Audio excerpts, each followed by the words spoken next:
2008 সালের নবম জাতীয় সংসদ নির্বাচনের আগে আসাদুজ্জামান খান কামাল ছিলেন তেজগাঁও থানা আওয়ামী লীগের সভাপতি।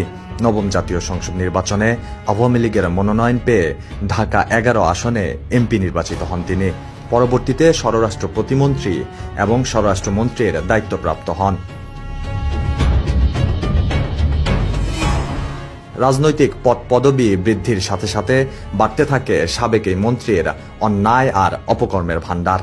অনুসন্ধান বলছে পুরো তেজগাঁও এলাকা এবং শেরেবাংলা নগর এলাকার চাঁদাবাজি টেন্ডারবাজির পুরো অর্থ যায় সাবেক এই স্বরাষ্ট্রমন্ত্রীর কাছে।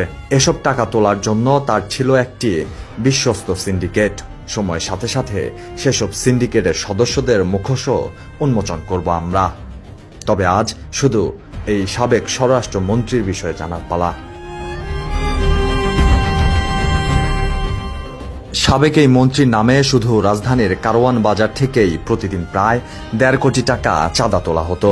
ফুটপাতে ব্যবসা, বাজার, মাদক এবং আবাসিক হোটেল থেকে ওঠানো হতো এসব চাঁদা। এই টাকা মন্ত্রীর হাতে পৌঁছে দেওয়ার জন্য দায়িত্ব দেওয়া হয়েছিল মন্ত্রীর এপিএস মনির হোসেন সহ আরও 2 জনের হাতে। মন্ত্রীর এই কালো টাকা জমা রাখত আরও একটি সিন্ডিকেট। তাদের একজনের নাম গোলাম কিবরিয়া ওরফে বড় মনির, যিনি টাঙ্গাইল শহর আওয়ামী লীগের সাবেক সহসভাপতি এবং টাঙ্গাইল 2 আসনের সাবেক সাংসদ তানভীর হাসান ওরফে ছোট মনিরের ভাই। বড় মনির 2023 সালে কলেজ ছাত্রীকে ধর্ষণের মামলায় গ্রেফতার হন।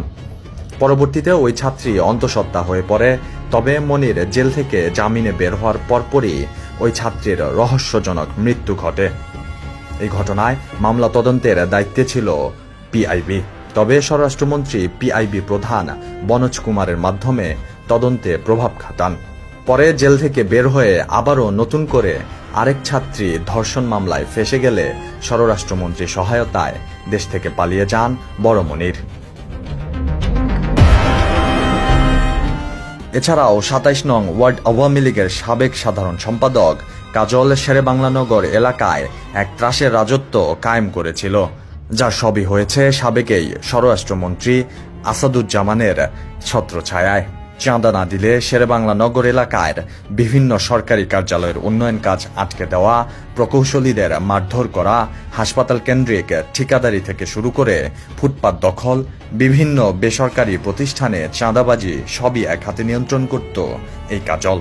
এসব কালো অর্থের বেশিরভাগের অংশই সরাসরি পৌঁছে যেত সাবেক স্বরাষ্ট্রমন্ত্রীর হাতে। লুটপাটের এসব অর্থের বেশিরভাগ অংশই স্বরাষ্ট্রমন্ত্রী পাচার করেছেন দেশের বাইরে। এছাড়াও এসব অর্থের ক্ষুদ্রাংশ দিয়ে শত কোটি টাকা মূল্যমানের সম্পদ কিনেছেন রাজধানীর তেজগাঁও, ধানমন্ডি, সেন্ট মার্টিন সহ আশুলিয়া, গাজীপুরের মতো বিভিন্ন জায়গায়। মাহদি হাসান, কালের কণ্ঠ।